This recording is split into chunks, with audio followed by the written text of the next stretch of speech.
I always dreamed my wedding day would be perfect. Instead, it became the day I finally showed my family who I really was. But to understand what happened at that reception, you need to know how I got there. My name is Emma Chen, and I grew up in the shadow of my father's expectations. Harrison Chen wasn't just a successful businessman. He was a titan of industry who had built Chen Technologies from nothing into a multi-million-dollar empire. Every dinner conversation revolved around business strategies, market expansions, and the legacy he was building, a legacy I was apparently never good enough to be part of. Business is in our blood, he would say, looking proudly at my older brother Marcus. Well, most of our blood. That last part was always directed at me, along with a disapproving glance that made me feel about 2 inches tall. While Marcus followed perfectly in our father's footsteps, Wharton Business School, MBA, fast track to executive positions, I chose a different path. Computer engineering. My father's voice dripped with disdain when I announced my college major. Engineers work for people like us, Emma. They don't lead companies. But I saw something he didn't. While he was focused on old-school business models and traditional corporate structures, I recognized that the future belonged to those who could build it line by code line. I graduated at the top of my class, but my father didn't attend the ceremony. He was too busy attending Marcus's MBA graduation that same weekend. An actual achievement, he called it. For 3 years after college, I worked at various tech startups, learning everything I could about both the technical and business sides of the industry. My father saw it as aimless drifting. When are you going to get a real job? He would ask at every family gathering. Marcus is already a vice president at Chen Technologies. What he didn't know was that I was building something that would change everything. It started in my tiny apartment's spare bedroom. A revolutionary cybersecurity system that could adapt and evolve in real time to counter new threats. While Marcus was attending board meetings and playing golf with executives, I was coding until 3 a.m., fueled by coffee and determination. The first version of my security software caught the attention of a small venture capital firm. Their initial investment allowed me to hire 2 other engineers and rent a small office space. My mother, during one of her rare moments away from my father's influence, secretly helped me furnish it. I don't understand what you're building, she admitted as we assembled cheap desks from IKEA, but I've never seen you so passionate about anything. The next 2 years were a blur of coding, pitching to investors, and slowly building my company, Secure Core Technologies. We won our first major contract with a mid-sized bank, then another.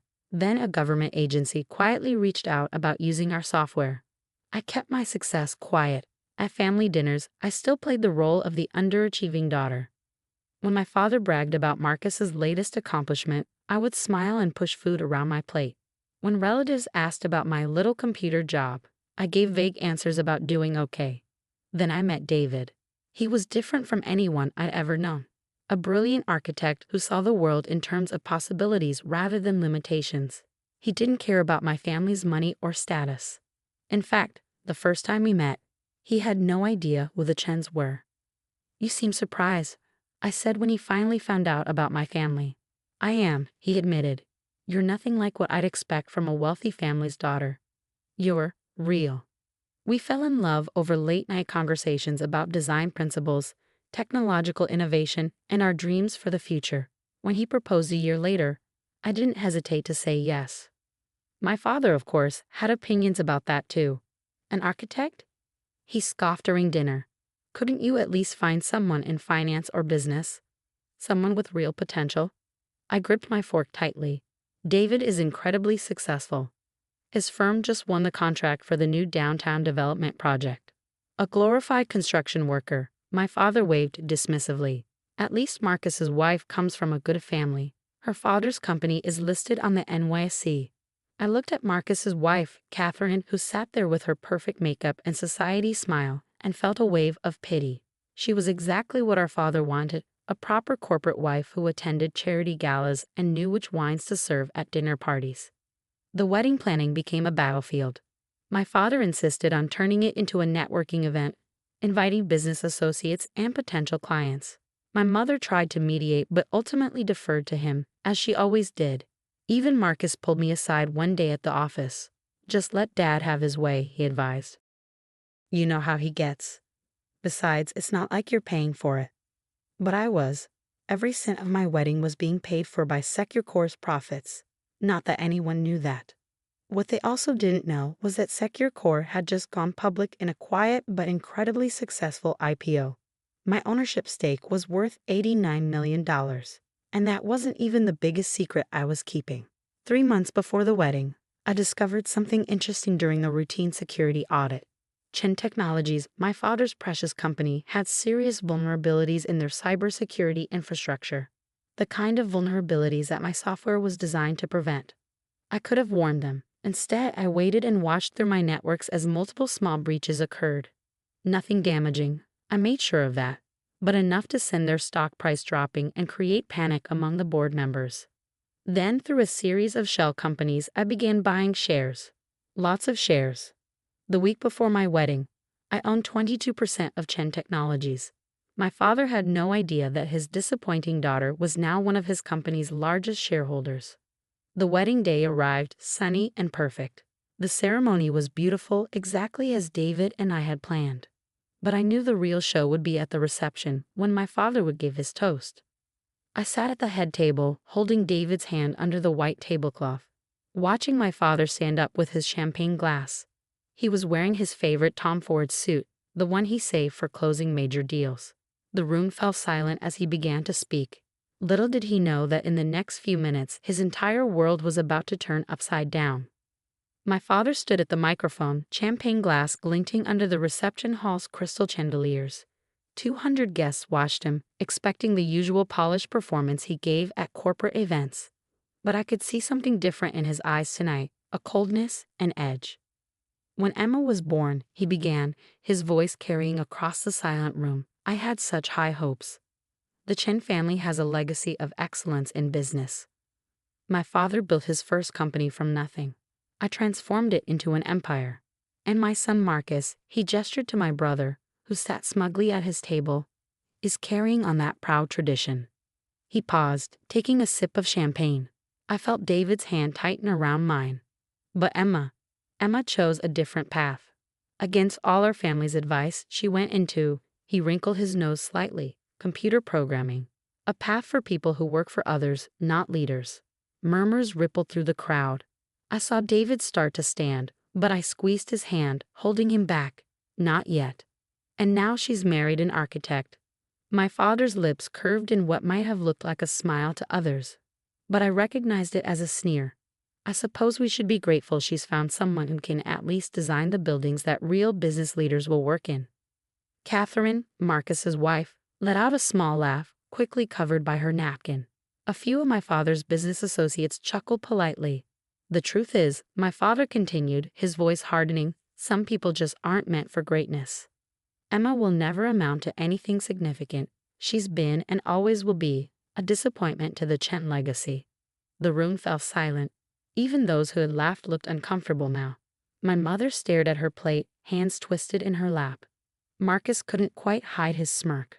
I stood up slowly, smoothing my wedding dress. Thank you for those heartfelt words, Dad. I have a few things to say too. I nodded to Michael, my chief technology officer, who had been posing as a photographer. He pressed a button on his laptop, and suddenly the large screens around the reception hall, the ones my father had insisted on having for his business presentation later, came to life. What is this? My father demanded, but his voice faltered as he saw what was displayed. On the screens were Secure's financial statements, stock prices, and most importantly, my ownership stake. $89 million in my name alone. You see, Dad, while you were busy grooming Marcus to run your company, I was building my home. Secure Technologies, perhaps you've heard of it. We're the ones who developed the adaptive cybersecurity system that's now used by most major banks and government agencies. My father's face had gone pale. Marcus was frantically typing on his phone, probably looking up Secure's public records. But that's not all. I continued, my voice steady. 3 months ago, we discovered some interesting vulnerabilities in Chen Technologies' security infrastructure, the kind that could devastate a company if exploited by the wrong people.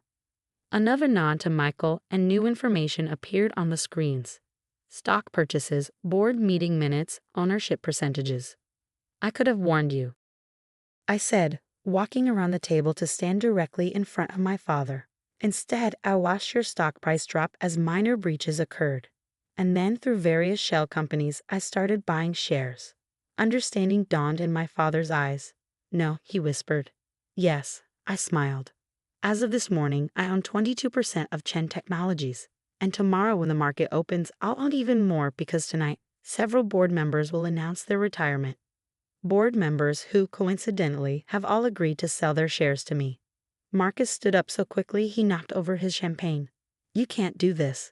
Dad, she can't do this. Actually, I can. And I have. I turned to address the shocked guests. Ladies and gentlemen, I'm pleased to announce that effective tomorrow, Secure Core Technologies will begin a merger with Chen Technologies. We'll be implementing our superior security systems, modernizing their outdated infrastructure, and bringing the company into the 21st century. My father finally found his voice.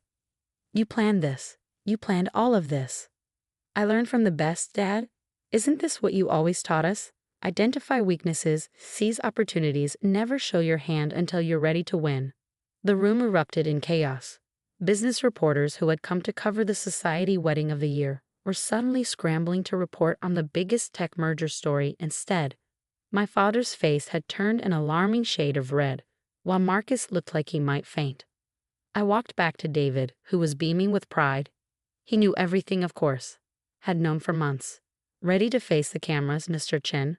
I asked. He grinned. Lead the way, Mrs. Chen Pierce, CEO of Secure Core Technologies. The aftermath was everything I expected and more. The merger made headlines across every business publication. Chen Technologies stock soared once investors learned of Secure Core's involvement. Marcus was quietly moved to a non-executive position, and my father had to adapt to a new reality. His first board meeting under my leadership was particularly memorable. This is the security upgrade proposal, I said, sliding documents across the table to him. I'll need your signature by the end of the day. He stared at me for a long moment, then picked up his pen. You really did it, he said quietly. You built something remarkable. Yes, I replied. I did. Without your help, without your approval, and without following your path. And that's what really bothers you, isn't it? He signed the papers without responding. As he stood to leave, he paused at the door. Your mother wants you to come to dinner on Sunday. I smiled. I'll be there. And Dad, this time, I'll give the toast. 1 year later, Chen Secure Core Technologies was valued at over $3 billion. My father still sits on the board, though now he listens more than he speaks. Marcus found his own path, starting a small consulting firm. Turns out he's better at advising businesses than running them. And my mother, she finally started speaking up at family dinners. David and I bought a penthouse overlooking the city, but we kept my old apartment where I built Secure Core's first prototype. Sometimes I go there to work late at night, remembering those early days when everyone thought I was wasting my time. The media loves to call it a revenge story, how the underestimated daughter took over her father's company, but it's really about something else. It's about building something on your own terms, about proving that success doesn't have to follow someone else's blueprint. Last week, my father actually asked for my advice about a new tech investment. You see things differently, he admitted. You see the future. I looked out at the city skyline from my office, the same office that used to be his. No, Dad, I said. I don't just see the future. I build it. And that's worth more than any inheritance he could have given me.